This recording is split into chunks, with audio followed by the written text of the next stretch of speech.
ಬಂಧುಗಳೇ, ಕಾರ್ಕಳದ ಕಜೆ ದೊಡ್ಡ ಪರಿಸರದಲ್ಲಿ ಸುಮಾರು 50ಕ್ಕೂ ಮಿಕ್ಕಿದ ಮನೆಗಳಿವೆ. ಈಗ ಆ ಭಾಗ ಗಮನಿಸಿದ್ರೆ ತಾವು ತ್ಯಾಜ್ಯ ಅಂದ್ರೆ ಪುರಸಭೆ ಎಲ್ಲಿ ತ್ಯಾಜ್ಯ ಹಾಕ್ತದೆ ಅದು ಆ ಪರಿಸರ. ಈಗ ಅಲ್ಲಿ ಕೊಡುವ ಬೆಂಕಿಯಿಂದ ಹಾರುವ ಹೊಗೆ ಈ ಪರಿಸರಕ್ಕೂ ಬಹಳಷ್ಟು ವ್ಯಾಪಿಸ್ತದೆ. ಈಗ ಇವರು ಕಳೆದ ಹಲವಾರು ವರ್ಷಗಳಿಂದ ಕೂಡ ಆ ಹೊಗೆಯ ವಾಸನೆಯನ್ನು ತೆಗೆದುಕೊಂಡೇ ಇವರು ಬದುಕ್ತಾ ಇದ್ದಾರೆ. ಒಂದಷ್ಟು ಅನಾರೋಗ್ಯ ಕೂಡ ಇಲ್ಲಿ ಕಾಡ್ತಾ ಇದೆ. ಈಗ ಸ್ಥಳೀಯರ ಬಗ್ಗೆ ಒಂದಷ್ಟು ಮಾಹಿತಿ ಕೇಳೋಣ. ಈಗ ತಮಗೂ ಗೊತ್ತಿದೆ, ಈಗ ಕಳೆದ 3 ದಿನಗಳ ಹಿಂದೆ ಬೆಂಕಿ ಇಲ್ಲಿ ಹಾಕಲಾಗಿತ್ತು. 2 ವರ್ಷಗಳ ಹಿಂದೆ ಮತ್ತೆ ಹೊಗೆ ಆಗಿತ್ತು. ಈಗ ಈ ಪರಿಸರದಲ್ಲಿ ತಾವು ಬಹಳಷ್ಟು ವರ್ಷದಿಂದ ಬದುಕ್ತಾ ಇದ್ರಿ. ಈಗ ನಿಮ್ಮ ಕಥೆ ಏನು? ನಮ್ಗೆ ಅಂದ್ರೆ ಅಲ್ಲಿ ಒಂದು 5-6 ವರ್ಷದ ಮೊದಲು ನಾವು ಹೋಗಿ ಕಂಪ್ಲೇಂಟ್ ಕೂಡ ಕೊಟ್ಟಿದ್ದೇವೆ. ಅವರು ಅಲ್ಲಿ ಮುನ್ಸಿಪಾಲಿಟಿ ಅಧ್ಯಕ್ಷರು ಬಂದಿದ್ದು ಕರ್ಕೊಂಡು ಬಂದಿವಿ ಅಲ್ಲಿಗೆ. ಹೊಗೆ ಅಂದ್ರೆ ಬೆಂಕಿ ಇತ್ತು, ಹೊಗೆ ಬಿದ್ದು ನಮ್ಗೆ ಇಲ್ಲಿ ಆಚೆ ಅಡ್ಡಾಡ್ಲಿಕ್ಕೆ ಆಗುದಿಲ್ಲ, ಕಷ್ಟ ಆಗ್ತದೆ. ನೆಂಟರು ಯಾರಾದ್ರೂ ಬಂದ್ರೆ ಇಲ್ಲಿ ನೀರು ಕೊಡ್ಲಿಕ್ಕೆ ಆಗುದಿಲ್ಲ, ಇಲ್ಲಿ ನೀವು ಯಾಕೆ ಕೊಡ್ತೀರಿ ಅಂತ ಹೇಳ್ತಾರೆ. ವಾಸನೆ ಬರ್ತದೆ ಅಲ್ಲಿ. ಮತ್ತೆ ಮೊನ್ನೆ ಬೆಂಕಿ ಬಿದ್ದು ಎಲ್ಲ ಇಲ್ಲೆಲ್ಲ ಹೊಗೆ ಅಂದ್ರೆ ಎಲ್ಲ ಹೊಗೆ ಬಿದ್ದು ಎಲ್ಲ ಇದು ಸಮಸ್ಯೆ ಆಗ್ತದೆ.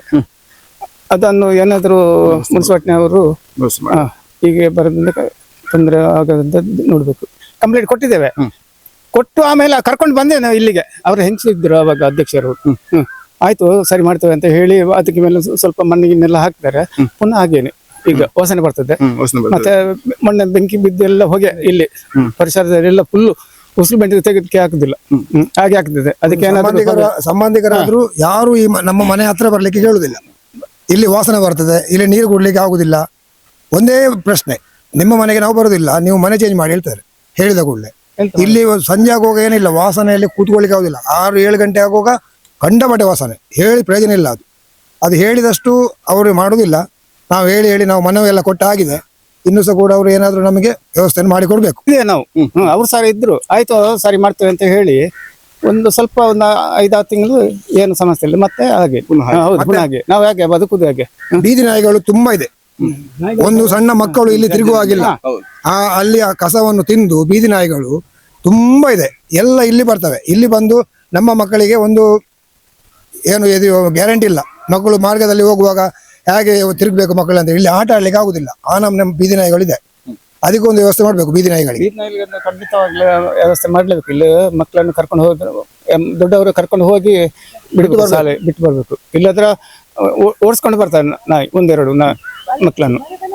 ಅತ್ತಾವು ಈತ ವಾಸನೆ ಬರ್ಕೊಂಡು ಈತ್ ಜನ ನೆಟ್ಟೆ ಸೀಕ್ ದಕಲು ಪುರ ಉಲ್ಲೇರಿ ಎಂಕುಲು ಈತ ಪ್ರಾಯ ದಕಲು ಹುಷಾರ್ದಂದ ನಕಲು ಸುಮಾರು ಜನ ಉಲ್ಲೇರಿ. ಇಂಚೆನೆ ಈತ ವಾಸನೆ ಬತ್ತಂಡ ಎಂಕುಲ್ ಇಲ್ಲಾಡ ಕುಲ್ಲು ನೆಂಚ ಎಂಕುಲ್ ಕಂಪ್ಲೇಂಟ್ ಕೊಡ್ತೋ ಈತ್ ಪುರ ಆ ಜನ ಸುನಿಲ್ ಕುಮಾರ್ ಡಪ್ಪದ್ ಪಾತ್ಯಾರ್ದೋ ಏತ್ ಜನ ಪೋತೋ ಮರಣಿ ತೂಬುರ್ನ್ಯಾದಾಗ ಈತ್ ಪುರ ನೆಟ್ಟೆ ಪುಗೆ ಎಂಕ್ಲೆಗೆ ಅವು ಶ್ವಾಸಕ ಎಂಕ್ಲೆಗೆ ತೊಂದ್ರೆ ಆತ ಐಕೆ ಏರ್ ಜಿಮ್ಮೆದಾರಿ ಉಲ್ಲೇರಿ. ಮುನ್ಸಿಪಾಲಿಟಿ ದಕಲು ಮುಲ್ವತ್ತು ತೂಪೇರ ಎಂಕ್ಲೆ ಇದಲ್ಲ ಇಜ್ಜಾತ ಈತ್ ಪುರ ನಾಗ ಒರಿಯಾಂಡಲ್ಲ ಬತ್ತ ಪಾತ್ಯಾರೋಡತ ಒರಿಯಾಂಡಲ್ಲ ತೂಪುಜೆ ರಾಜಿನ ಸುನಿಲ್ ಕುಮಾರ್ ಡೆಂಕುಲ್ ಅರ್ಜಿ ಬರೆದು ಕೊರ್ದು ಪುರಸಭೆದಾರಿಗೆ ಲೆತ್ತದು ಪಾತ್ಯಾರ್ದು ಪೂರ ಮಲ್ತ ಬೈದ. ಇತ್ತೆಲ್ಲ ಕೇನು ಜರ್ಬಂಡ ಮುಲ್ತುರ್ದು ಕಜವೇ ಗೆಪ್ಪೊಡು ಪಾಡ್ನ ಒಂಜಿ ಬಂದೇ ಮಲ್ಪೊಡು. ಅವೇ ಒಂಜಿ ಎಂಕಲ್ಲ ಉದ್ದೇಶ. ದಯಬಂಡ ನೆಟ್ಟೆ ಒಂಜಿ ರಡ್ಡಿ ಇಲ್ಲತ್ತು ಒಂಜಿ ನಲ್ಪೊ ಇಲ್ಲುಂಡು. ಪ್ರತಿ ಒರಿ ಎಕ್ಲ ಬಂಗ ಎಂಕು ಒರ್ತಿಗತ್ತು ಮಾತೇರೆಕ್ಲ ಬಂಗಾನೆ ಜೋಕುಲು ಎಲ್ಲೆಲ್ಲ ಉಲ್ಲ ಪೂರ ಜನಕ್ಲ ಬಂಗಾನೆ ಹುಷಾರ್ದಂತದಕ್ಕೂ ಜಾಸ್ತಿ ಸೀಕದ ಒಂದು ಎಲ್ಲೆಲ್ಲ ಜೋಕುಲ್ಲ ಉಲ್ಲ. ಅದಕ್ಕೆ ಪ್ರಾಬ್ಲಮ್ ಅತ್ತೆ ಸರ್. ನಿಕುಲ ಆದ್ರ ಅಂಡಲ್ಲ ಒಂಚೂರಿ ಎದರ್ಕೆ ಅಂತ ಎಡ್ಡೆ ಉಂಡತೆ ಸರ್. ದಯಪಂಡ ಎಂಕುಲ ಅಕ್ಲೆಕ್ಲ ಪೋದು ಎಡ್ಡೆಡು ಪಂಡದೆ ಸುನೀಲ್ ಕುಮಾರ್ಡ ಒಂದು ಮಲ್ತಾರೆ ಅಂದದ ಬೈದ ಒಂಚೂರು ಅವು ಬಂದು ಮಲ್ಪಲಿ ಒಂದೇ ದಿನ ಇತ್ತೆ ಕೂಡ ಅವೇ ಸೇಮ್ ಪ್ರಾಬ್ಲಮ್. 6-7 ಗಂಟೆ ಆಗುವಾಗ ಶುರು ಆಗ್ತದೆ ಅವೇ ಪ್ರಾಬ್ಲಮ್ ಅವೇ ಉಂಟು. ಐಕೆ ಇಂಚಿನಾಡಲ್ಲ ಎಂಕ್ಲೆ ಕೊಂಜಿ ಅವು ಗೆಪ್ಪೋಡು ಇಜ್ಜಡ ಎಂಚಿನಾಡಲ್ ಒಂಜಿ ಐಕ್ ವಾಸನೆ ಬರಂದಿಲ್ಲ ಒಂಜಿ ವ್ಯವಸ್ಥೆ ಮಲ್ಪೋಡು.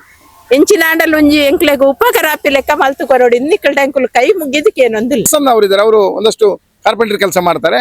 ಈಗ ಅವರು ಕೂಡ ಒಂದಷ್ಟು ಇದರ ಸಮಸ್ಯೆಯಿಂದ ಬಳಲಿದೆ ಅವರು. ಪ್ರಸನ್ನ, ಈಗ ಕಳೆದ ವರ್ಷಗಳಲ್ಲಿ ಕೂಡ ತಾವು ಎಷ್ಟು ವರ್ಷದಿಂದ ಇಲ್ಲಿ ಕೆಲಸ ಮಾಡ್ತಿದ್ರಿ ಮತ್ತೆ ಇಲ್ಲಿ ಸಮಸ್ಯೆಗಳು ಏನೆಲ್ಲ ತಮಗೆ ವ್ಯಕ್ತ ಆಗಿದೆ? ನಾನೊಂದು 15 ವರ್ಷದಿಂದ ಇಲ್ಲಿ ಕೆಲಸ ಮಾಡ್ತಾ ಇದ್ದೇನೆ. ಇಲ್ಲೇ ಶೆಡ್ ಅಲ್ಲಿ ಮಾಡುದು. ಅದೇ ಕಳೆದ ಸೀಸನ್ ಅಲ್ಲಿ ಹಾಕಿದರೆ ಎಲ್ಲ ಹೊಗೆ ಬರುದೆಲ್ಲ ನಮ್ಗೆ ಕಾಣ್ತಾ ಇತ್ತು. ಅದೇ ಈ ಸಲ ಹಾಕಿದಾಗ ಎಲ್ಲ ಸ್ಮೆಲ್ ಎಲ್ಲ ಬರ್ತದೆ ತುಂಬಾ. ಬೆಳಿಗ್ಗೆ ಸಹ ಬರ್ತಾ ಇರ್ತದೆ. ಮತ್ತೆ ಇಲ್ಲಿ ಮನೆಯವರೆಲ್ಲ ಹೇಳ್ತಿದ್ದಾರೆ ತುಂಬಾ ನಮ್ಗೆ ಕುತ್ಕೊಳ್ಳಿಕ್ಕೆಲ್ಲ ಬಾರಿ ಕಷ್ಟ. ನಾನಂದ್ರೆ ಬೆಳಿಗ್ಗೆ ಬಂದ್ರೆ ಸಾಯಂಕಾಲ ಕೆಲಸ ಮಾಡಿ ಹೋಗ್ತೇನೆ. ಆದ್ರೂ ನಮ್ಗೆ ಸ್ವಲ್ಪ ಪ್ರಾಬ್ಲಮ್ ಆಗ್ತಾ ಉಂಟು. ಇಲ್ಲಿ ವಾಸನೆ ಇದೆಲ್ಲ ಸ್ಮೆಲ್ ಎಲ್ಲ ಬರ್ತಾ ಇರ್ತದೆ. ಹಾಗೆ ಸ್ಥಳೀಯರಾದ ಅರವಿಂದ್ರ ಕೂಡ ನಮ್ಮ ಜೊತೆ ಇದ್ದಾರೆ. ಅರವಿಂದ್ರ, ತಮಗೂ ಸಮಸ್ಯೆ ಅರ್ಥ ಆಗಿದೆ. ಈಗ ತಾವು ಈ ವಿಚಾರಕ್ಕೆ ತಾವೇನ್ ಹೇಳ್ತೀರಾ? ಇದನ್ನು ಯಾರ ಬೆಂಕಿ ಹಾಕ್ತಾ ಇದ್ದಾರೆ, ಆ ರೀತಿ ಬೆಳಿಗ್ಗೆ ಕುತ್ಕೊಳ್ಳಿಕ್ಕೆ ಆಗುದಿಲ್ಲ, ಅಷ್ಟು ಪ್ರಾಬ್ಲಮ್ ಆಗ್ತದೆ ಅದು ನಮ್ಗೆ. ಅಷ್ಟು ಪ್ರಾಬ್ಲಮ್ ಅಂದ್ರೆ ಅಷ್ಟು ಪ್ರಾಬ್ಲಮ್, ಹೇಳಿ ಪ್ರಯೋಜನ ಇಲ್ಲ. ಅದು ಯಾರು ಹಾಕ್ತಾರೆ ಎಂತ ಅಂತ ನಮ್ಗೆ ಗೊತ್ತಾಗುದಿಲ್ಲ. ಬೆಂಕಿ ಉರಿತಾ ಇರ್ತದೆ, ಮಳೆ ಬಂದ್ರೆ ಸ್ವಲ್ಪ ಕಮ್ಮಿ, ಇಲ್ಲದ್ರೆ ಜಾಸ್ತಿ. ಆ ವಾಸನೆ, ಕೆಟ್ಟ ವಾಸನೆ ತಡಿಲಿಕ್ಕೆ ಆಗುದಿಲ್ಲ. ನಮ್ಮ ಈ ಪರಿಸರಕ್ಕೆಲ್ಲ ಎಲ್ಲರಿಗೂ ಉಂಟು, ನಮ್ಗೆ ಅಂತೇಳಲ್ಲ, ಪ್ರತಿ ಮನೆಯವರು ಸಹ ಕಂಪ್ಲೇಂಟ್ ಮಾಡ್ತಾ ಇದ್ದಾರೆ. ಯಾರಿಗೆ ದೂರು ಕೊಡಬೇಕು ಎಂತ ಗೊತ್ತಾಗುದಿಲ್ಲ. ಇದರ ಕುರಿತಿಗೆ ಮುನ್ಸಿಪಾಲಿಟಿಗೆ ನಾವು ಕೊಡ್ಬೇಕಾಗ್ತದೆ, ಪುನಃ ಆಗ್ರಹ ಮಾಡ್ಬೇಕಾಗ್ತದೆ, ಅಥವಾ ನಾವು ಹೋಗಿ ಧರಣಿ ಕುತ್ಕೊಳ್ಬೇಕಾದ್ರು ಅಷ್ಟೇ. ಅದಕ್ಕೆ ಈಗ ಆಗ್ರಹ ಮಾಡ್ತೇವೆ. 100% ಮಾಡ್ತೇವೆ. ಯಾಕಂತ ಹೇಳಿದ್ರೆ ನಮ್ಗೆ ಬೆಳಿಗಿನ ಹೊತ್ತು ಕುತ್ಕೊಳ್ಳಿಕ್ಕೆ ಆಗುದಿಲ್ಲ, ಅಷ್ಟು ಘಾಟ್ ವಾಸನೆ. ಆ ಪ್ಲಾಸ್ಟಿಕ್ ತ್ಯಾಜ್ಯ ಅದು ಜೀವ ಹಾನಿ, ಮನುಷ್ಯನಿಗೆ ಸಹ ಹಾನಿ. ಅದು ಗೊತ್ತಾಗುತ್ತೆ, ನಮ್ಮ ಮನುಷ್ಯ ಅಂತ ಹೇಳಲ್ಲ, ಪ್ರಾಣಿಗಳಿಗೆ ಸಹ ಹಾನಿ. ಗೊತ್ತಾಗುದಿಲ್ಲ ಅದರದ್ದು ಪ್ರಾಬ್ಲಮ್. ಅದು ಅವರಿಗೆ ಗೊತ್ತಿರ್ಬೇಕಷ್ಟೇ. ಪರಿಸರದವ್ರು ಬಂದು ಇಲ್ಲಿ ನೋಡ್ಬೇಕು ಎಷ್ಟು ಪ್ರಾಬ್ಲಮ್ ಆಗ್ತದೆ ಅಂತ. ನಮ್ಗೆ ಪರಿಸರವರಿಗೆ ಎಷ್ಟು ಪ್ರಾಬ್ಲಮ್ ಆಗ್ತದೆ ಇಲ್ಲೆಲ್ಲ ಪ್ರತಿ ಮನೆಯಲ್ಲಿ ಕೇಳಿ, ಎಲ್ಲರಿಗೂ ವಾಸನೆ ಉಂಟು ಬೆಳಿಗ್ಗೆ, ಯಾವಾಗಲೂ ಉಂಟು. ಇದು ದೈನಂದಿನ ಸಮಸ್ಯೆ. ಇದಕ್ಕೊಂದು ಯಾವಾಗ ಶಾಶ್ವತ ಪರಿಹಾರ ನೀವು ಪತ್ರಕರ್ತ ನೀವು ಮಾಡ್ಬೇಕಂತೇಳಿ ನಾನು ನಿಮ್ಮ ಹತ್ರ ಕೇಳ್ತಾ ಇದ್ದೇನೆ.